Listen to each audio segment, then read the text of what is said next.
All right, so thank you for joining us this week for Art Talks and Tea, sponsored by PBS SoCal. So today's topic, I can't wait to hear more about, so it's pageant, light, and magic. So Dee, take it away. Oh yes, hello. Thank you for coming today. We promise we'll divulge as many secrets as we possibly can, since you're a very nice group of people here. So I am Dee, also known as Diane Challis Davy, director of the pageant for about 23 years. And joining me here today, the focus of our talk, as Elizabeth said, is Richard Hill. We call him Butch. And also we're joined by pageant scriptwriter Dan Duling. Scriptwriter for 30 years? 9 years. 39 years? I think this is working, yeah. Yes, yay. That deserves applause for sure. I think we have 100 years between us. Yes, we do. So let's start by asking Butch if he would tell us how he got involved with theater. It was kind of a fluke. I was actually going to school for other things, computer-related software. And I just ended up taking a job in a local dinner theater, which was all the rage back at the time, in the 80s.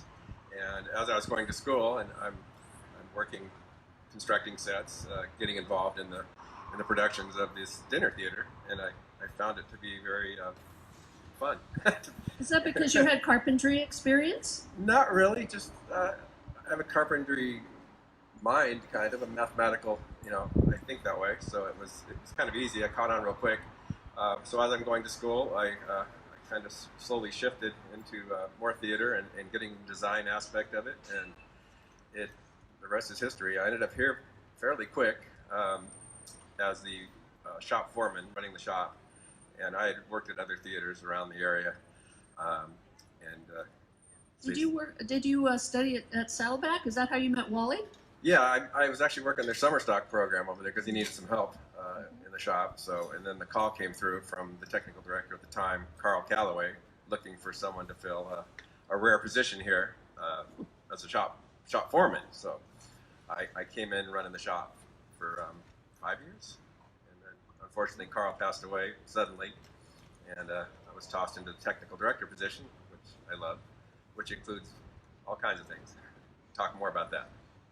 Yes, because Butch sort of studied lighting. I don't know if you did any lighting design before your coming to the pageant of the Masters, but that was kind of Carl's specialty, the famous or infamous flat living picture lighting. So Butch had to learn that from Carl. Yeah, the lighting was interesting. I'd had very little experience lighting other than hanging lights and doing that part of the deal, but actually designing and figuring out things. And walking into a big mess because Carl was the only one that knew what was connected to what. It was a big spaghetti of cable going everywhere. We were underpowered, so you couldn't run certain banks of dimmers alongside of other ones. So one of the first things I proposed was to renovate the lighting system back then, and it was early 90s, and we've since done it again. But it was it was like going from a phone operator's switchboard to dimmer packs with using a light board with levers. So it was a big step at the time, and it allowed me to kind of start from scratch and learn all the aspects of lighting.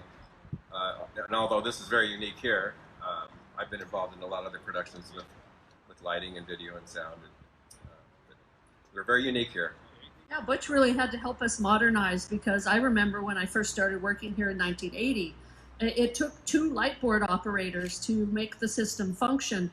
And there was one person, Roberta, she would be switching, doing patching and switching from cue to cue. And then there were these big, what would you call that? Just big dimmer levers. Dimmer levers. That's... So it took 2 people. So Butch has overseen our upgrade of our whole entire backstage lighting system. He got us into a digital light board, and knows all about programming that. So he's really seen us change from just very low tech to very Well, and I high tech. remember when we got electricity. Yeah, That was a big step. Okay, Dan, you ask some questions. She's piping up. Butch, what would Yes, be ma'am. your favorite special effect that we've ever done on the pageant stage during your tenure as tech director? Oh, that question. The favorite question. You know, we've done so many. This year we pulled them all off practically. I think the first time we made it snow in the bowl was quite a moment and shocked everybody, being summer and ice skaters skating, rollerblading around the bowl in big dresses. So it was a neat moment. There's been several. I mean, last year was a short, sweet one, tech-wise for effects, and we had the monarch butterfly flock. Of course, these guys asked me, hey, we need a butterfly flock going through the amphitheater. It's like, okay. So We do a lot of brainstorming. So I just nod and say okay, and figure it out later. But we use RC control and a cable and some butterflies about yay big that were like kites, looked like very beautiful. But then the next problem was lighting them.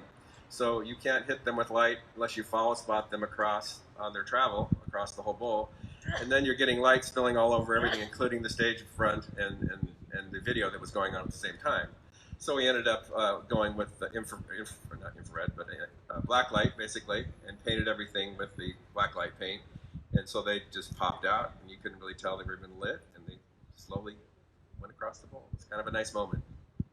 Yeah, and mechanically, they were on a little remote control motor device that drove them across on that wire. Yeah, it was a little trolley that kind of drove on the cable. It pulled itself across the cable.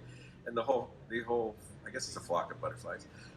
They were like a mobile, like a large mobile. So they had very small wires that were stiff that held them apart so they wouldn't tangle up each other. But when they fluttered in the wind, it was kind of a magical moment. It's just one of those things that was very satisfying once it came to fruition. And that inspired us to do the giant black-lit plesiosaur and the flock of fish bones. Spoiler alert. You've all seen the pageant, right? You haven't? Oh my goodness. It's gotten so good in August. You've got to see Especially it. this year. Yes. You know, we open up our show, this is a little aside, after about 4 dress rehearsals. That's all we get with this orchestra and live narration, all these special effects. So that's really not enough for a Broadway show, certainly. You'd have out-of-town tryouts and you'd be rehearsing and testing and doing all that. We don't have that luxury. But what we do, we love the show so much, we never stop trying to refine and work on it and improve and edit and tweak the lights, tweak the script, all of that. So the show does change. I saw Sharby over there. You told me that. You said, I can't believe how much the show has changed. So anyway, that's my little aside. Back to you, Dan, for another question. Butch. Yes, Dan. He's on the spot. Sure. No. In terms of this year's show, what was the biggest challenge that you faced? How about this? We can talk about Oh, that wasn't a challenge. That was nothing. it. Not a challenge? No. The whole show as a whole. Everybody asks me what's your favorite or your biggest challenge of the year. I think just getting the show all together, and finally pulled together at the end in time to get our dress rehearsals in and our lighting. That's the big challenge. So some of the sculptures, of course, are the more intricate structural things and probably more fun to design for me. So I start with the engineering and design of the sets as well as the lighting. And I kind of have an advantage there being the lighting designer as well, because I know what problems the sets are going to cause light-wise, whether it's especially paintings, because there's a lot of different layers in the paintings sometimes, and you have to take that into account with lighting, because all those different layers will create shadows, which are kind of the problem. We don't want shadows, so don't tell anybody that. That is the secret, by the way. That's a secret to living picture lighting. You want to eliminate all natural shadows. Therefore, we have lots of sources of light. So, like if you see a sunshine, you got a very sharp shadow. There's one light source there. if you have a fan of lights, it disperses the shadows, so they're all so soft they almost go away. And that's what we're after when it comes to flattening. But there's more to it than that. It's not just the lights, it's everything. Each set seems to have a different level of light it'll take, depending on the paint in the set, or the color, or the brightness of the painting. So sometimes we light them really dim, and that's when they look the flattest. Sometimes we can punch the light up, and we like to do that so you can see better, but it gets to a point where, okay, it doesn't look flat anymore. And we kind of sit in the bowl and we look at these and it's like, okay, we've got to go back a little bit. So it's an intensity thing at that point. Yes, there's a lot of trial and error in our Thursday night rehearsals all through the winter and the spring. We are rehearsing, and we have to rehearse at night, of course. So Butch is out there directing how the lighting should be done. Let's talk a bit about magic, because there is an element of this show that is all about casting a spell and creating magic moments and hopefully never breaking that spell. I know that Dee and I strive for that when we're imagining the show, and knowing that Butch is the man who, no matter how ridiculous our request might be, the more ridiculous it is, the more he's likely to come up with a solution. And that's something that I really think must be said about working with someone who likes challenges. I think the worst thing we could do with Butch would be to bore him. And so we're definitely trying to keep him interested and engaged by coming up with lunatic ideas. And this year's show has more than its share of them. And then the rest is really about how do we put it all together. And again, this is a pretty great team. So mechanical engineering is one of Butch's many specialties, and I'm remembering the great recreation we did of the glockenspiel, and that was when Glenn Etchison was director. But this the glockenspiel, first of all, it's colossal. It had 2 or 3 stories to it. It was built on the turntable, but what Butch had to engineer was a double turntable with opposing concentric circles. So picture in your mind this glockenspiel with the carved sculptural figures going around. It's knights in armor on horseback, and they're going towards each other, and they engage. And anyway, it was so complicated and colossal. And he didn't quit. And it was great. There were 2 bell ringers on the pinnacle of it, and it was just a fabulous set design, but very mechanical as well. Which leads us to the time machine. Tell us about the time machine, Butch. Yeah, these guys get together and they think up this crazy stuff. So then I get this presentation of the whole show, and it's really neat to hear their whole description of the show in order, which kind of brings me up to speed in the beginning of the year. But this year they just kept going through all these. We need these special effects. We need lasers. We need inflatable this. We need 2 time machines. We need a DeLorean. We need a, we just like the list. I got the list of the paintings and the sculptures, but the list for all the effects was quite long this year. So, which is exciting to me. It's one of those themes where you have a chance to pull all this done. So the time machine here, we built 2 of these. One of them is on a cart, so it's drivable, and it goes through the audience in front of the orchestra pit. The other one stays pretty much on stage, and it's low to the ground. Underneath this black skirt is the mechanics of it. Think of it as a float. We've done stuff before like this on a golf cart frame that we bought several years ago. Well, it didn't work out so well this year because of the size of the dish, which we end up using a satellite dish, which was very nice. Scale-wise, it worked out great. So we started with a good base of a satellite dish. It spins, and we ended up procuring a go-kart frame and go-kart underneath here to build it off of, electric. So it's nice that it's quiet. It's Rides $20 after the show. And I think about 5 or 6 or maybe 7 different artisans contributed to this prop. All of Butch's crew, CW, master electrician. I did a really poor job of upholstery on this. yeah, but it's very much a group effort, and artists came in to gold leaf it, and Yeah, it's it is. amazing. It is scenery. You know, it's supposed to look good from a distance. So we don't spend too much time on fine details on anything, because once you get 20 feet away from something, the fine details go away. So some of the painters, you have to remind them sometimes when they're doing a huge mural painting. It's like you gotta think that people are 100 feet away. Some of them, so you gotta use big brush strokes. And it's the same with the sculptural things too. You know, we can't carve the minutia. You'll never see it from a distance. But it is nice when you get to walk up and touch it. So some things are very detailed this year, like our gold clocks. If you see the show, well, spend a lot of time detailing those, and they're quite beautiful. Yes, they are. There you go. Questions on the time machine?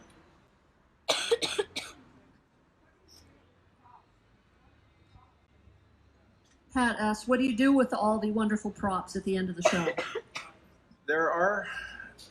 We try to keep some things, but once we decide to keep something, something else has got to go out of the warehouse. So it's a kind of a trade-off thing. It's up to Dee Dee whether she thinks maybe we'll use it 5 years down the road or something. So we do have some things we can pull out of storage from time to time.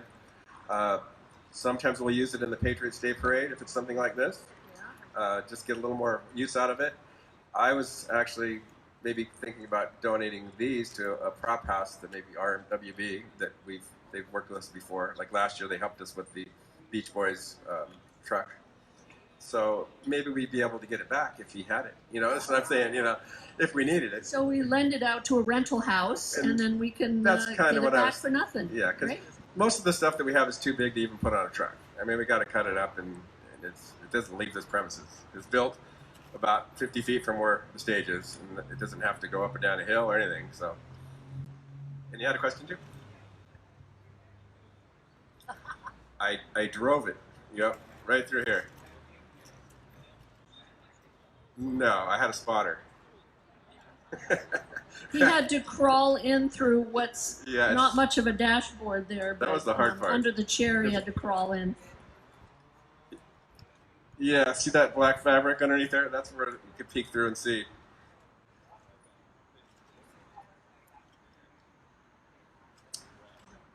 No, that was years ago before we used the turntable for multiple things. So we actually built it up on our side turntable and just used the turntable as the initial mechanism to spin one way. But gearing it to get that ring to spin the other way was really tricky. At the same speed. At the same speed. And it was all driven off the same drivetrain, which is the motor of the permanent turntable there. Some of the tricky parts too was the horse reared back with the mechanism as the jousters went by each other. So that was a triggered thing. They're real people, so they have to, you know, it has to be a structural thing. So there's a lot of structural steel inside just because of the weight of people. No, just some of our We have not so lots of smart crew people. volunteers. Volunteers, yeah.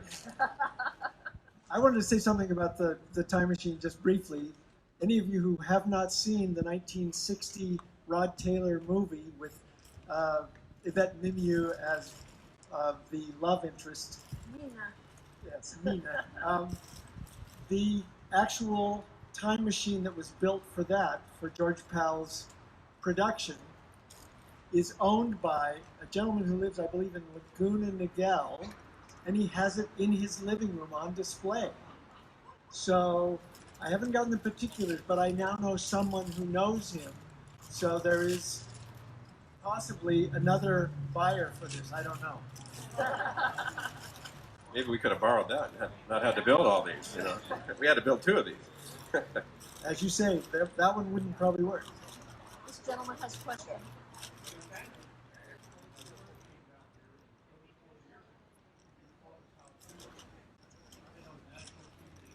Rolling Hills.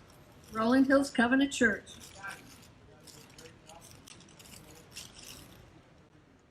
And you've been doing the pageant of our Lord for 30 years now? 30 years. Thank you. And you always give us credit. Thank you for that. Oh, my goodness. Oh, okay. Thank you very much. Another question. Yes. Okay.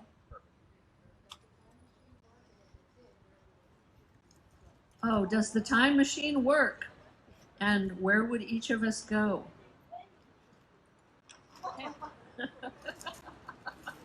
Who's going first?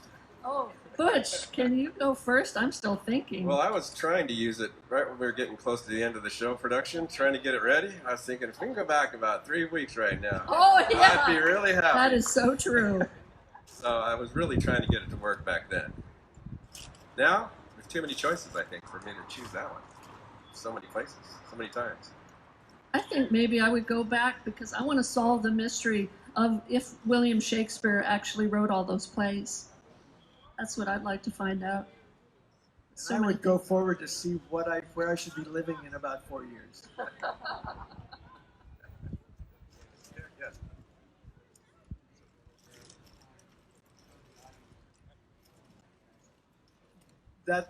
What we call the builder Historian. was 1966, and Don Williamson, who was directing at that time, thought, wouldn't this be interesting? But he had no idea whether the audience would accept it or reject it. But as a result of doing that first year in 1966, it's become the favorite moment for most everybody in the show. And in this year's show, we do more of a conceptual version of it where you see the steps, but we aren't stopping the show to explain, now we'll open up the curtain and show you how it's done, and now with proper lighting. You'll just see those steps done as if it were an artist's inspiration being put on his canvas while it's simultaneously being created on stage. And hopefully it keeps the movement of the show in with the theme, but also gives the audience the appreciation and enjoyment of a builder. But kudos to Don Williamson, our director from 64 to 78.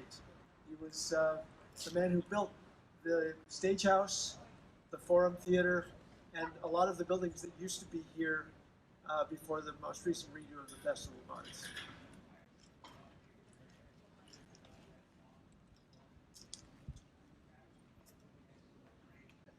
Thank you for nothing.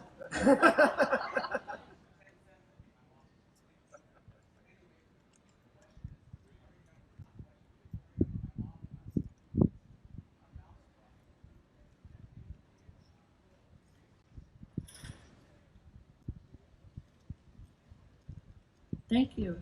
And there are so many people that still say, until the builder or until we do a very obvious transition with the curtain open, that they really can't convince their new friends, first-timers, that there are living people in the pieces. Yeah.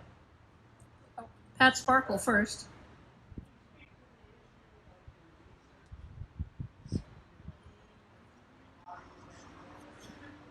Yes, indeed. Glenn Etchison, previous director, had a small group of close confidants who helped him with research. And of course, that was in the 1980s. And research required going to UCI library, many different libraries, borrowing books, lugging books around, magazine subscriptions. It was a tough process, and those volunteers worked very hard for Glenn. I was just on the periphery. I helped a little bit, but when I became director in 95, 96, I decided that it was a fun process. It should be fun, and it would be great. It would be a great fellowship building experience to invite our cast volunteers and backstage volunteers to participate in the process.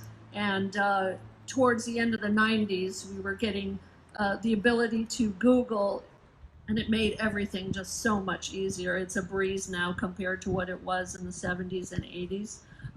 But we have fun with our research committee. The committee has grown to almost 100 people, and we have a wonderful show and tell party in September where every volunteer who so desires can come in with their image. We have a PowerPoint presentation, so their image is up on the screen. There's so many people in the committee, they each get about a minute to talk about their favorite piece and why they think it should be in the theme.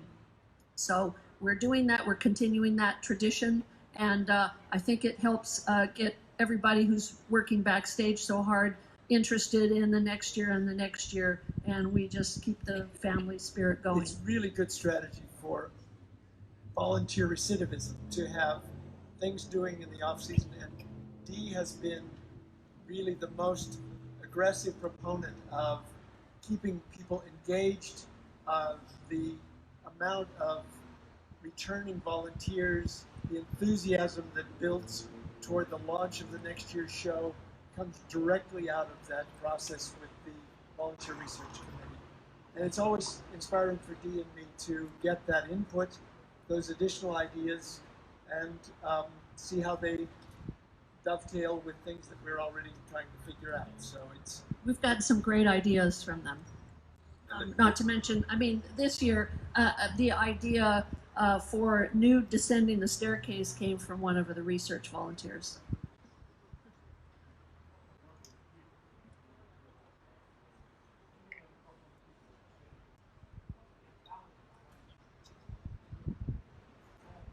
Well, we did a count. We have about 1,000 people sign up in January. Out of that 1,000, half of them will be called and asked to serve in one capacity or another. Well, we try to pay tribute to them via the post-show video credits. That we have a credit roll at the end, and we've listed all their names, and we're very grateful to them. Yeah, we have a paid production staff that actually does the production work. So our volunteers are the summer help and helping backstage, and of course being in the pictures themselves, which is amazing. Yes, sir.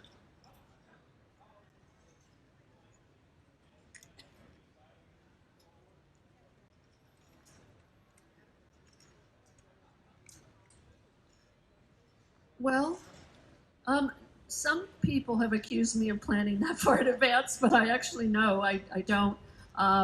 Maybe I'm mulling around in my brain a couple of theme ideas, because the theme is just so very important to everything you do and what you're going to pick and what special effects you're going to have. So we've been talking about next year's theme, Made in America, for, I don't know, about 6 or 7 months now. As soon as we open the current show, at the end of the credit roll, you'll see next year's theme. We want to get people, as they're walking out of the bowl, to start thinking about getting their tickets for the next year. So really, we're only planning about a year in advance. And we're also thinking, how can we make the next year's show as dramatically different from the previous year, so that people who come every year will know that they are going to see a show that is not a repeat of anything that they've seen before. Occasionally, pieces will be done within a different theme that we've done before, but it will be from a different angle. So it feels, hopefully, like as different a show. I think The Time Machine is easily one of the most dramatically different shows we've done. There's a question back there?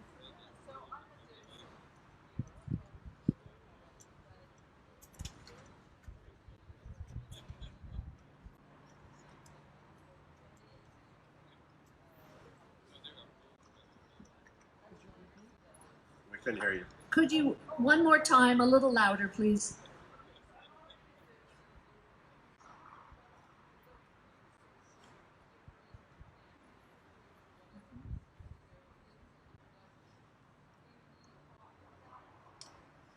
If you would like, you're welcome to join our research committee. There's just a little flyer involved and a little bit of an overview of what you should be looking for. But if you'd like to come to our show and tell extravaganza in the Forum Theater, you're welcome to. I think it's September 5th. It's at a Thursday, and it's about at 7 o'clock. Anyway, see me or send me an email or something. I'll let you know if you're interested in participating. It's lots of fun. I would like to say, for my 39 years of writing the script, the research never gets old, and I'm always looking for pieces that we have never done, as is Dee, as is our research committee. But it has gotten easier in terms of availability of high-resolution digital images in the collections of museums throughout the world. When I started, that was not available. In my handling of rights and permissions, now it's also much easier to know where we can go and what we can find, and that's just part of it that never gets old. It's exciting to especially find things that we haven't done before, and stories that our narrator can tell and our composers can create musical part of the musical experience of it, and then Butch can create stage magic for it. Yeah, it's nice to have the nice high quality images to start from. I mean, back when I started, we were getting really crummy prints out of books. You didn't know what color was what. You know, each book was a different color for the print. You know, so we get such accurate color correct images now, and also on sculptures we can almost sometimes get side views and rear views, and that really helps in the drafting part of it for me. Before, I just, you know, we'd have one lousy picture of it, you know, and so it's really beneficial to have, you know, the research committee come up with these paintings, and then we research it further, and like I'll search every single one of them, see how many different angles I could find, or just the best possible image. So very helpful. And Butch, in addition to everything else he's doing, he's our graphic artist for our banners at the courtyard at the bowl entrance, and this lovely banner of the muse out front. Butch did the graphic design for that. Very fun. Brilliant guy. Enjoy that. Let me ask you a question. Is there any theatrical special effect that we haven't done that you would just love to produce? Well, we tackled the hologram this year, so that was one of them. So, Spoiler alert. that was on the list. You know, Pyrotechnics. I would love pyrotechnics. No pyrotechnics. It's too much of a fire hazard. We do cryotechnics around here, so we use CO2 for our effects. Pyro is not good for our production. I just have to say one of the biggest advances since the beginning here is the video aspect of our show, and you know more this year than ever. It really it just supplements the show. It's in between the sculptures and paintings that we do, but it really carries the story along this year, which I've never seen a story so coherent with the theme. It starts off as a story and it ends as a story, and the video quality this year, not just the mechanics of it, but the content of our videos is really fantastic this year, and it's just beautiful to look at. So I hope you all appreciate that part of the show. It seems like all big productions, whether they're concerts or Broadway shows, all have a video designer now. It's just like a lighting designer, a set designer, there's a video designer, and that's an integral part of a lot of shows, and some backgrounds are just, you know, not even painted anymore, they're projected. And we have started doing that behind the scenes, like it's not our backgrounds of our paintings, but behind a sculpture we'll have some moving graphics. Like last year we had a surfer on stage and we had waves in the background. The beach scene was the beautiful. Scene was very pretty. It opened the rear show. projection. Very serene. It's just fantastic. So we rear project on the stage, but we also front project on the stage building, which, you know, sometimes it's the whole building, which is amazing for certain scenes, and sometimes it's just little sections. We have that capability to, with one projector, to put the image wherever you want it. It's called projection mapping. So basically, it's almost darkening out pixels. So you could, one projector, you don't have to see the whole big rectangle. You can put things where you want them. And that is just one Christie projector. What a real nice projector. So we've done a lot of upgrading, you know, in that sense to the digital age. And this year was some of the nuts and bolts of it. We're running digital lines 300 feet from the back of the bowl where a lot of the operation takes place to the main stage through conduits, and you know, it's essential stuff to keep upgrading. It's like upgrading your computer or your phone. It's just every so many years you got to do these things, and that was a nice feature. We were able to upgrade our audio console to a really nice unit. Thanks to an angel who donated the money so we could purchase a new soundboard, a digital soundboard. Yes. And it's really improved the quality and our ability to pre-program cues and make sure all those instrumental solos are heard by people.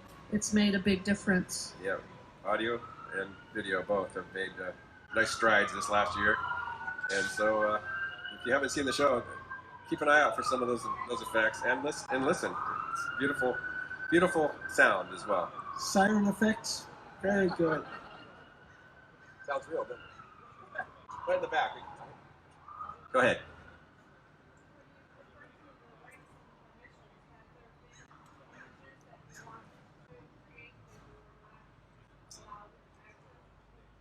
Yeah, I could think of Sgt. Pepper's. Picasso once. Yeah, Sgt. Pepper's album cover. Picasso one. Hasn't been many. It just depends. I mean,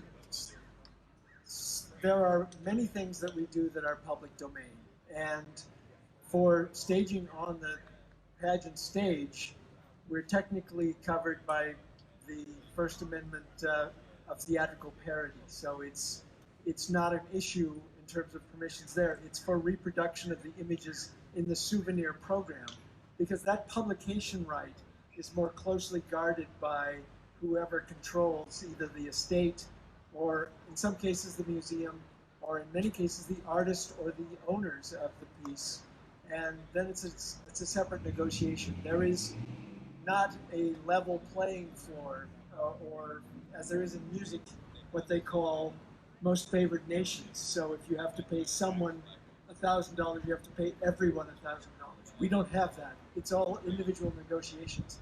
I will say that dealing with the movie studios is the most complex, because there are now additional layers of licensing rights for images of people who might appear in a poster.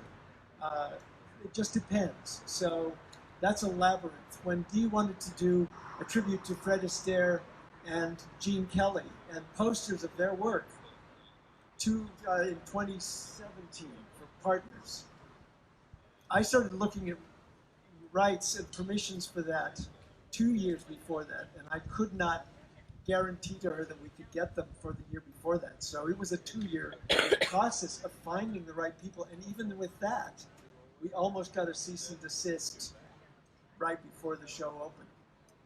It was definitely the riskiest thing we did, because you have these movie stars, iconic movie stars, with both of them have widows still living. And I was sweating bullets thinking that Mrs. Gene Kelly was going to come to the show and say, "You copied Gene's choreography." But she couldn't have been more charming. She was a lovely lady. She loved the tribute to Gene Kelly. She thought it was great, and she came backstage and was just so gracious to everybody. It's true. Once people know what it is that we do here, there's usually a great deal of support. The Huntington Library and Museum in San Marino loves the pageant, and if we wanted to do something from their collection, it would just be a phone call, and they would be sending us the image and permissions without any further ado. And so it's relationships that I've developed over time.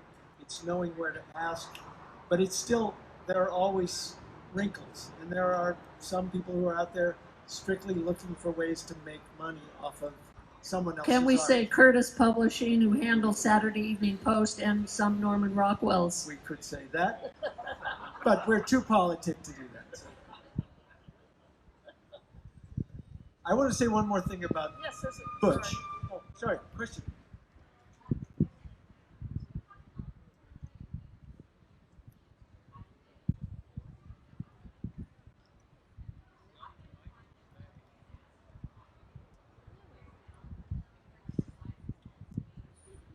Oh, Butch could answer that. Scaling, you can talk about scaling. I don't know if it's an algorithm, but the first step, once I get the art handed to me from Dee, is to scale it physically to human size.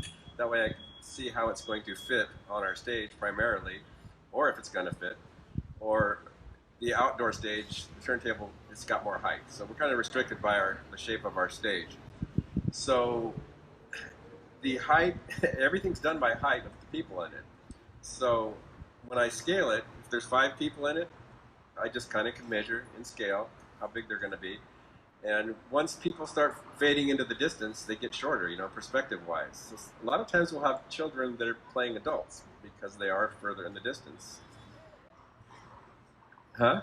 You could be children, yeah. Yeah, see? Well, Butch, on his computer, he has these little stick figures with a head size. So it's like a stick with an oval on top. And then he has their height measured. They're incrementally. So he Yeah. can click and drag the stick figure over to the original of the painting. And he can figure out what height human being should play that figure. Yeah, it's kind of an average of dimensions. I have their shoulder width, their waist, or their waist, or their knees, and their seated height.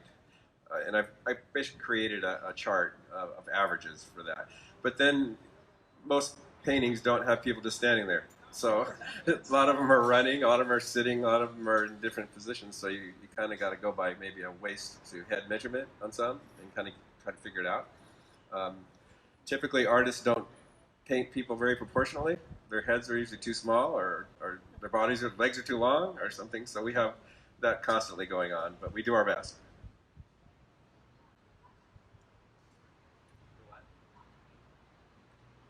Is there one coming, do you think? Really? Well, there's going to be a book, I think, published by Laguna Art Museum of the photography work of Matthew Ralston, who took pictures of our volunteers, our pageant volunteers. 2016. So I think that is coming out in a year or two. It will be his work will be on exhibit at the museum next summer. So there will be a tie-in with the promotion of the museum, the catalog, which, knowing Matthew Ralston's perfectionism, will be a beautiful coffee table book type publication to support and promote that. But having seen the original display of them that was done at the Pucci Gallery in Hollywood, it's a wonderful tribute to the uncanny beauty of the pageant, and also to his mastery as a photographer. He's a fashion and glamour photographer and celebrity photographer, and his work is truly impeccable and oftentimes larger than life size. Yeah.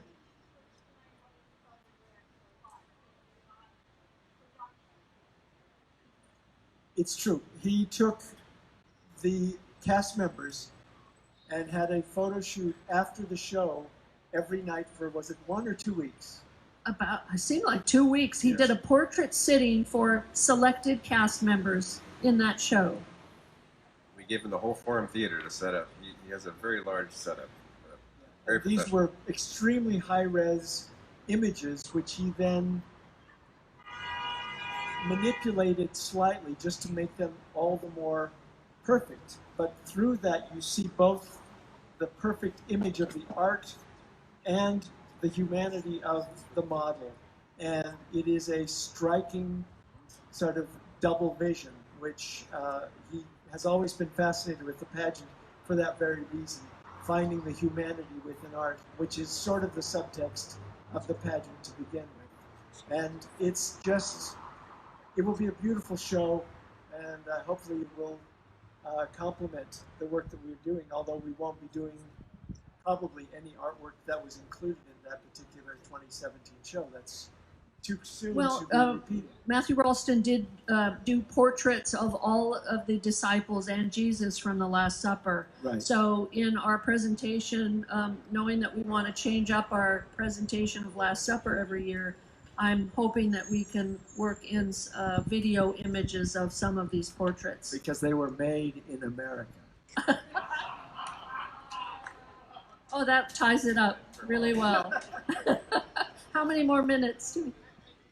Oh, well. I want to say one thing about Butch that's important to me. I'm a theater brat. I've grown up in the theater where they said, you want lights on a couch and a table? Instead, here at the pageant, no matter how big we want to dream, there is an element of that belief that Butch will find a solution or a way that we can make it happen. And also there is, for me, where if I had a worry about this year's show, it was our reliance on new technology and effects was, what do we do if we push the button and nothing happens? Oh, And Dan, you've cursed us. I've cursed us. I've cursed us.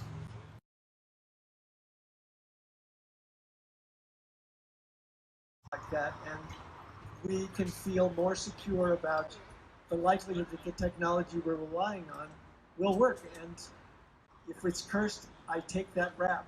But I still think, don't come to the That's show the tonight. risk of putting on live theater, right? You're It's taking. the risk of taking. That's something live. people don't think about who buy a ticket and sit in the audience. Is the risk that we're taking to totally embarrass ourselves. Outdoors, at night, with volunteers, in a spectacular environment, but one where the moon can change your lighting, and it's And now I really have to change amazing. all the buttons. Thanks, Dan. No pressure, Next Butch, upgrade. no pressure. Yeah, that is kind of live theater. There's such an excitement to it. Every night something can go awry, and we have to have a solution for it on the fly.